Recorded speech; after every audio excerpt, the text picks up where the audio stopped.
Okay, Assalamualaikum warahmatullahi wabarakatuh, ma'am. Waalaikumsalam warahmatullahi wabarakatuh. Good morning, and how are you, ma'am? Just so. There are so many activity that must do, so just so. Okay. So we are from University of Bengkulu, ma'am, and we are also from English Education Study Program.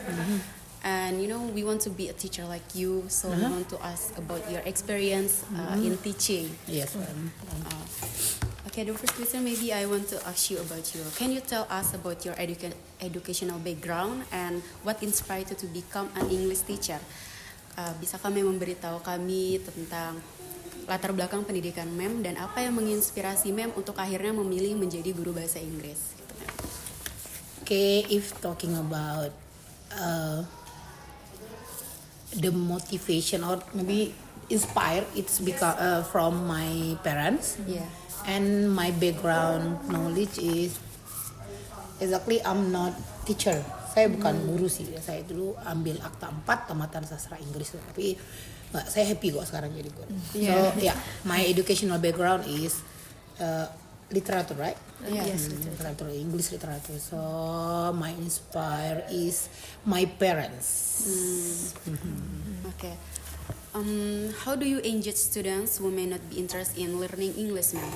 Bagaimana mem bisa melibatkan siswa yang mungkin tidak tertarik sama sekali dalam bahasa Inggris gitu, ma'am? To make my student love English, Yeah. Be the first time I will be a good person.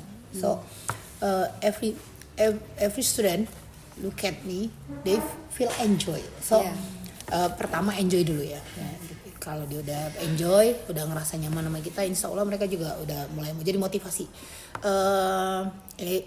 Pengikatan pertama gitu ya, kesan pertama, first impression ya. Jadi dengan dia nyaman, dengan dia melihat, mem ini asik gitu ya. Terus itu saya pernah dulu ya menerapkan jadi guru yang agak strict, agak garang gitu ya. Tapi kayaknya menciptakan jurang ya. So I am changing ya di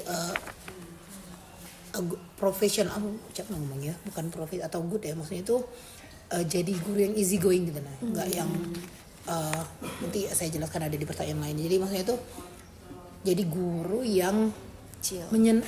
Bisa ya chill ya. Jadi so if we be someone that they are happy if meet me gitu ya. Yeah. So they will be enak nih nak ketemu mem gitu. Jadi orang yang atau gimana ngomong itu Dinda tuh, mem ngomongnya gimana tuh, jadi orang yang anak-anak tuh belajar sama mem ini. Jadi itu dulu awalnya biar anak-anak ini suka gitu ya. Untuk mengikat mereka ya first impression ya gitu ya. Jadi enggak mem ini tidak ganas, tidak yang ini, tidak gitu. Tapi nanti taringnya keluar juga gitu ya. Itu taring itu bakal keluar tapi nanti ketika mereka tidak following the rule gitu ya. Terus itu kalau awal-awalnya enggak juga tuh, maksudnya itu jadi ketika ketemu mereka juga mikirnya. Tapi kalian juga tahu kan ketika kita mau masuk jam pelajaran apa gitu, ketika enak gurunya pasti kan nggak suka kan. Terus nak nengok gurunya baju malas gitu ya. So itu first impression it's important thing ya. Okay. Itu aja deh. Next question, ma'am. What teaching method do you find most effective for improving students' writing skill? To improve writing ya, student skill it's maybe field trip. Or real fact. Jadi gini, misalnya mau buat saya ke ini aja ya, descriptive text ya. So if we want to we learn about descriptive text. So we must describe about something, right? Yes. So I ask my student to look at or to analyze the real object that they will describe. Jadi mereka tuh misalnya gini itu, descriptive, kebetulan di kelas 11 itu ada descriptive text itu place. So I ask my student to go to tourism like Suban, Tebing Suban or anything else that yang mereka mau gitu ya, yang sesuai dengan budget mereka. So mereka foto di sana. Sambil mereka memperhatiin, mereka juga take picture gitu ya. Terus setelah itu mereka menuliskan bagaimana penggambaran. So belajar deskriptif kan, deskriptif text itu menggambarkan sesuatu.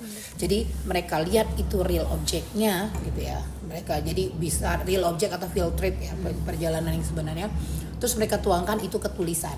Jadi mereka imagine-nya itu kalau saya untuk improving writing skillnya pakai real object field trip gitu. Okay, next ma'am, how do you incorporate the technology into your English lesson? Technology. So like usual, I believe that all the student, all the teacher Yeah. so have to use PowerPoint video in YouTube and quizzes. Right now we always use quizzes for our daily tests. The quizzes and apa lagi ya? Pertanyaan yang terbaru nih Wordwall tuh yang apa game-game itu so itu apa lagi ya tapi all of them itu tetap dengan menggunakan PowerPoint InFocus gitu kayak gitu ya, tetap semuanya tuh tetap menggunakan media InFocus, PowerPoint dan WiFi gitu ya. Itu medianya ada Wordwall tadi kan, ada YouTube, terus quizzes for daily test, terus apa lagi ya? Bentar. Itu. So students can bring the phone in the class now. Yeah. In your class. Okay. Right now they can use the mobile phone in all the place in our school because of our school is Indibis ya Pak ya, yang terbaru ya Pak. Ya. There is Indibis in our school, so they can online ya. But still following by teacher's rule. Okay. Yeah. Okay, next question, ma'am. Can you share an example of successful lesson or unit you've taught? Because I generally teach in 12 language, jadi 12 apa tuh dari dulu saya banyak ngajar 12 bahasa Inggris. Jadi yang saya ngerasa mereka tuh ngerti tuh di cause effect, yaitu di chapter 1 semester 1 ya nggak usah chapter 1 gitu ya, chapter 1 because of in cause effect using kalau sebab akibat itu karena agak lumayan bukan mudah sih, maksudnya sering dipakai gitu ya daily. So itu pasti digunain ketika ngomong. Jadi cause effect itu mereka juga sering pakai gitu. Jadi saya ngerasanya itu yang menempel kayak sama anak-anaknya cause effect, karena tidak bersifat analisa kan. Kalau materi yang lain kan mereka menganalisa kalimat, menganalisa kata-kata gitu. So kalau yang cause effect tuh enggak cuma make a sentence using so that, such that, because, apa, in spite of gitu ya. So I believe that cause effect. Because based our experience too, cause effect is still in your mind. Yeah. Maybe next question. Okay, next question, ma'am. Yeah. How do you assess student progress and understanding in your classes? When I give the assignment or test, and all my students can answer the question correctly, all, or maybe not all ya, maybe around 70 or 80%. So it means it's success. Yeah, so it become from the assignment and the test, daily test. Next question. What strategies do you use to support students with varying levels of English proficiency? Okay, to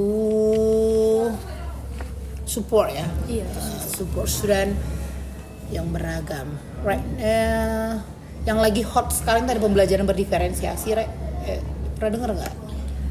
Pernah.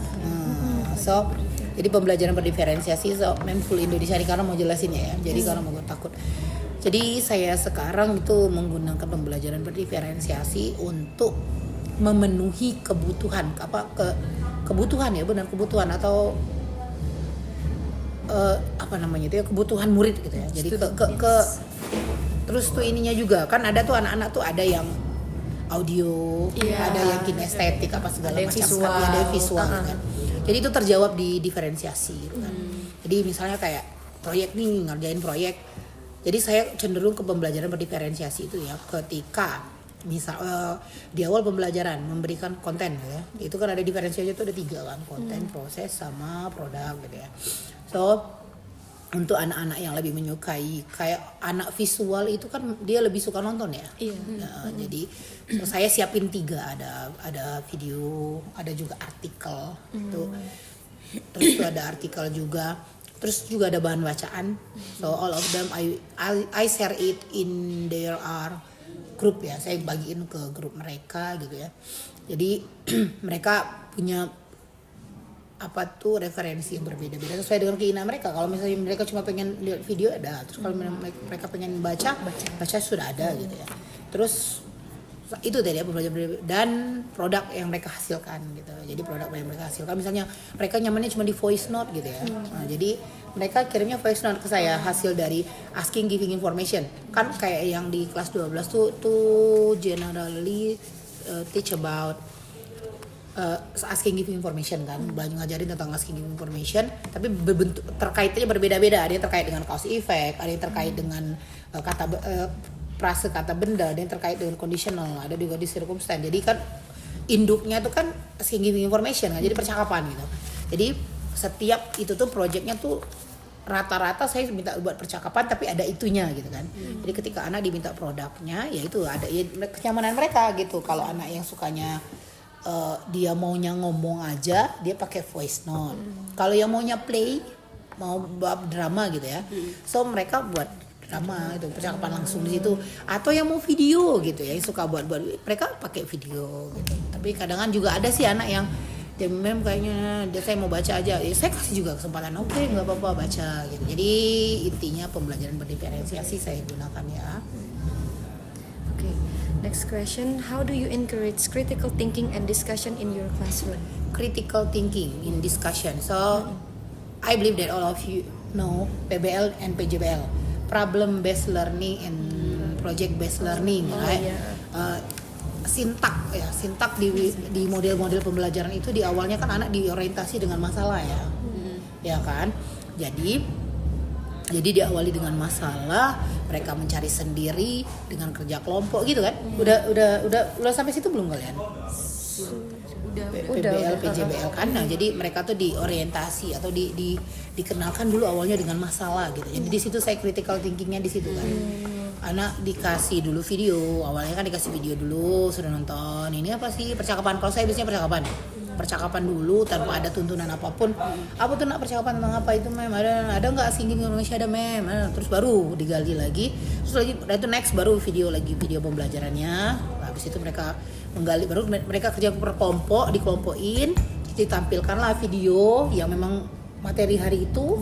Terus mereka berdiskusi dengan itu. Itulah pokoknya PBL dan PJBL ya, tuh critical thinking and discussion ya. Okay. What role do you believe literature plays in developing language skills? Literature. Because of in this part ya, we study about how to make good sentence ya. It's real good sentence using the grammar and all the rule gitu. Kalau menurut saya sih memang sastra ini mengatur ya gimana kita menulis sebuah kalimat yang bagus gitu. Saya kalau dulu waktu kuliah saya tuh cenderungnya ke play kan, ke drama dulu. Kayak kan kuliah sastra Inggris ya. Jadi nggak begitu. Tapi setelah saya terjun ke dunia keguruan ini gitu ya, materi di sastra dan bahasa Inggris wajib tuh lebih menyenangkan itu di sastra. Karena di situ diatur gimana caranya ngomong tuh bagus, buat kalimat cause effect tuh yang bagus tuh bukan hanya pakai because gitu kan. There are so many word that can conduct our sentence but cause and effect gitu. Misalnya pakai such that, so that dan such that. Jadi maksud saya itu jadi literatur ini mengatur membuat bahasa Inggris kita tuh menjadi lebih keren gitu. So we don't use the general word gitu ya. So we can use another like so that such that. Terus ada lagi non modifiernya enggak kalian belajar itu waktu itu. Kan so buat apa? Kata benda yang tidak biasa. Itu kan di literatur belajarnya kan di bahasa Inggris. Jadi kata bendanya tidak biasa kita tambahin dengan apa gitu. Okay, next question, ma'am. Yes. How do you handle classroom management and maintain a positive learning environment? To make our lesson be positive ya. I never labeling my student. Labeling what? But I never think that dia nakal. No. So, in my mind, all my student is a maybe like a student, like a usual student gitu. So after that, if they are make a fault, maybe kalau mereka udah melawan baru nggak labeling juga sih, tapi tetap dibina. Tapi saya dari awal itu udah tidak melabeling anak-anak gitu ya, tidak poinin anak hal gitu ya. Terus dengan masuk ke kelas dengan senyum ya. Ternyata itu kekuatan memang itu ya. Jadi iya kekuatan baru. Ketika masuk kelas penuh dengan tekanan gitu ya. So jadi biar jadi positif kan harus gurunya positif kan anak-anaknya insya Allah itu positif gitu ya. Jadi tidak. Terus ada dulu kalau suka merajuk gitu ya, saya nggak jadi guru-guru yang merajuk gitu ya. Nanya udah suka saya yang keluar dari kelas gitu. Nggak pernah, kalian tahu itu kan. So, saya nggak pernah labeling anak, nggak pakai merajuk gitu ya. Terus berusaha masuk kelas itu dengan aura-aura positif, itu dengan senyum gitu ya. Tuh insya Allah itu tetap akan diterapkan sampai nanti berakhir dunia lah maksudnya. And ma'am always give us motivation in class. Yeah. I remember it. Also ya. It's a positive I thing. still remember about our Yeah. motivation. Jadi maksudnya itu bawa aura positif ke kelasnya gitu. Jadi jadi guru yang tidak suka labeling anak gitu ya. Jadi anak tuh nakal atau apa ya. Memang anak itu punya keistimewaan masing-masing. Tambah sekarang udah belajar kan. Belajar lagi ternyata emang benar-benar gitu nggak boleh gitu ya. Saya tuh menyamaratakan anak yang nggak yang jadi kau nakal gitu enggak. Next question. Ya. Okay, next question, ma'am. Yes, Can you discuss your approach to teaching grammar and vocabulary? Jadi Grammar. jelaskan pendekatan yang ma'am gunakan dalam mengajar grammar. Mengajar grammar. So if we are talking about grammar, if I teaching about grammar, it's better if use a real action. Jadi misalnya gini, kita kalau mau ngomong ini satu hal yang sudah kita lakukan kemarin, terus langsung dicontoh itu rasanya Rosa sama Dinda juga ingat kan, tapi yang dilakukan kemarin itu pakainya pas gitu. Terus saya tuh lebih ke kalau grammar ingat perubahannya nak, so ingat aja, nggak usah ingat namanya, pokoknya kalau yang sudah dikerjain pakai kata kerja bentuk kedua gitu.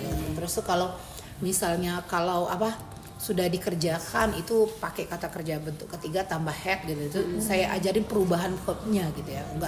Enggak sibuk dengan penjelasan ini gini. Pokoknya nak kalau kalian mau ngomongin sudah dikerjakan, ingat aja ada have itu gitu. Enggak. Saya cenderung enggak yang kalau grammar ya, if you are talking about grammar. So there are so many explaining about grammar. It will make our student dizzy and lazy because of that. So jadi mereka berpikirnya susahnya itu. Saya tuh mau membawa mereka tuh bahasa Inggris tuh dan saya selalu saya always say to my student, English is living, saya bilang kan. Jadi ketika kita menggunakannya, insya Allah tuh nempel, iya kan? Ada yang ngomong sama Dinda Rosa dulu kan. So gunakan itu terus gitu. Jadi itu. Terus satu lagi vocabulary saya suka juga pakai TPR ya, totally physical response. Jadi saya kayak dipraktekin langsung untuk menambahin itu jalan, yuk kalian deskripsikan sekarang ya anak kelas 10 tuh lumayan kemampuannya ya, yang harus kita memang gembleng bener gitu ya. So mereka tegak, mereka apa yang dikerjain itu teman-teman sekelasnya yang menebak gitu ya. Wah apa yang kerja itu, bahasa Inggrisnya apa gitu. Karena emang mereka mungkin saya nggak tahu mereka tidak termotivasi atau mereka nggak ngerti kenapa mereka belajar bahasa Inggris dari SMP, itu kan artinya mereka harus menguasai kan. Jadi itu juga, jadi saya kayak tadi ya mengajarkan perubahan katanya aja, tidak dengan penjelasan yang complicated yang buat mereka pusing. Jadi mereka tuh tidak segitunya grammar gitu ya gitu kalau grammar kan. Karena kalau untuk SMA ukurannya paling itulah kan past, present, perfect, future, itulah menurut mem sih continuous lah palingnya. Gue juga paling jarang, paling sering itu yang keluar. Kayak di conditional juga keluar cuma itu aja. Di itu ya. Terus sama TPR ya, langsung dipraktekin gitu. Apa tuh ngomongnya apa gitu. Pokoknya belajar untuk anak menyukai bahasa Inggris itu dengan tidak membuat mereka menjadi dengan penjelasan yang rumit, dengan muka yang garang gitu, enggak juga. Untuk berusaha untuk mereka menyukai dan merindukan kita ya. Okay, next question, ma'am. How do you prepare student for standardized tests such as TOEFL or SAT? Every material that I have teach ya, so I related in TOEFL. Kayak kemarin baru nih proses belajar conditional ya. Conditional tuh di TOEFL ada kalau nggak salah saya. Conditional sama non modifier. Kemarin tuh ngajarin non modifier kan, perubahan. Itu memang hubungkan gitu. Nah, ini KG agak bakal muncul pas kamu tes TOEFL ini terus banyak lagi listening. Tolong telinganya itu. Kalau listening jarang sekarang nih karena paling ya listeningnya tuh nggak yang kayak pakai headset gitu kan karena emang bahasa lagi nggak ada gitu kan, lagi diperbaiki. Paling listeningnya tuh lagu, dengerin lagu, tebak-tebak kata kayak gitu kan. Karena biar jadi saya hubungkan materi ini nih Ge, nak keluar ke sini gitu, jangan lupa gitu memperkenalkan TOEFL-nya ya. Terus sambil itu juga disentil-sentil nanti ada listeningnya tuh telinganya kayak gitu aja. Next question. What are some challenges you faced as an English teacher and how did you overcome them? Oke, challenge-nya itu lack of motivation my student. Jadi mereka gimana ya motivasinya mereka they don't know how important it is. And so maybe karena mereka cuman ya itu kata dalam guru nggak juga sih, karena emang belum waktunya mereka belajar, mereka nggak tahu. Jadi saya mengatasinya ya kayak gitu, saya kasih tahu nah kalau kamu pintar bahasa Inggris so you can speak in English fluently, bukan grammarly ya, fluently aja gitu, so you can improve yourself, so kamu bisa gitu. Misalnya kamu masuk tuh ke dunia kerja, kamu cuma jadi apa? Tapi kamu pintar bahasa Inggris, kamu bisa ditarik orang. Terus jadi polisi, kalau bahasa Inggrisnya bagus nanti kita bilang kamu akan ada exchange placement. Jadi katanya di kayak gitu saya memotivasi, menambahkan motivasinya tuh menjelaskan bagaimana pentingnya bahasa Inggris dan kenapa mereka tuh dapat pembelajaran bahasa Inggris dari SMP, malah ada yang dari SD ya. Iya, SD ya. Harusnya kalian tuh mengetahui filosofinya kenapa sih aku nih dikenal bahasa Inggris terus. Kalau kita udah dikenalin terus berarti itu kan kita diharapkan untuk bisa. Gitu. Itu aja sih. Jadi kurangnya motivasi, kita tambahin motivasi itu lah tuh kelas 10. You will be the next ya. Yeah. Kalau gitu. Okay, next question. How do you stay current with development in English education and teaching methodology? Upgrading ya. I will upgrading myself gitu to be better. Jadi yang berteknologi ini sebenarnya bukan hanya harus tapi gurunya juga harus berteknologi ya. Yeah. Artian upgrading itu dari following looking for to every media in online about ice breaking, jadi kayak saling ice breaking baru, terus tuh ikut apa sih ikut pelatihan yang ada gitu ya. Kebetulan sekarang ini kasih kesempatan sama Allah, saya juga nggak tahu jadi kayaknya jadi guru penggerak ini salah satu ya. Di sini juga saya berkembang diferensiasi. Pertama dulu nggak tahu apa sih, pas di sini saya dipaksa belajar itu. Ternyata memang baik dan juga di guru penggerak itu dia juga belajar namanya KSE ya, social emotional. Di situ juga diajarin gimana guru itu emang harus mindfulness katanya. Jadi mindfulness itu ke kelas itu dengan penuh, jangan tinggalin tuh permasalahan di rumah gitu. Jadi di kelas itu masuknya dengan baik. Tapi sebenarnya sebelum guru penggerak juga saya udah seperti itu rasanya, karena kalian juga udah itu. Jadi upgrading diri dengan looking for from mini source gitu ya, dari itu untuk ice breaking, untuk belajar yang menyenangkan gitu ya. Terus tuh tadi join training gitu ya. Terus apa lagi ya, itu aja. Last question. What advice would you give to students who want to improve their English skills outside of the classroom? I will ask them to follow the course or maybe joining course to develop their English ya. Terus ada juga salah satu teman member bahasa Inggris dia speaking itu kelas speakingnya banyak, jadi saya ajukan mereka ke sana, saya peluang itu saya dukung bener gitu. Terus kadang-kadang juga saya belum memperkenalkan mereka tuh ada OSI apa tuh yang ada Olimpiade Sains Indonesia kan juga ada bahasa Inggris di sana kan. Saya suruh mereka ikut, dimotivasi, dibolehin, malahan disupport. Kalau mereka mau nanya-nanya ya saya.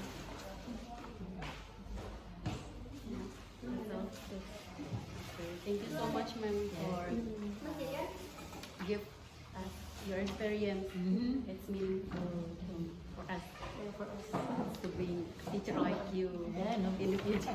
That's not crazy, right? Yeah. You are I believe that all of you can be more clever student. So I know because of I am a usual teacher, tapi kamu nanti akan jadi yang luar biasa. Pokoknya jangan lelah-lelah menggali informasi, menyampaikan diri, jangan sibuk hal yang aneh-aneh. Thank you so much. Ya, and have a good day. Ya.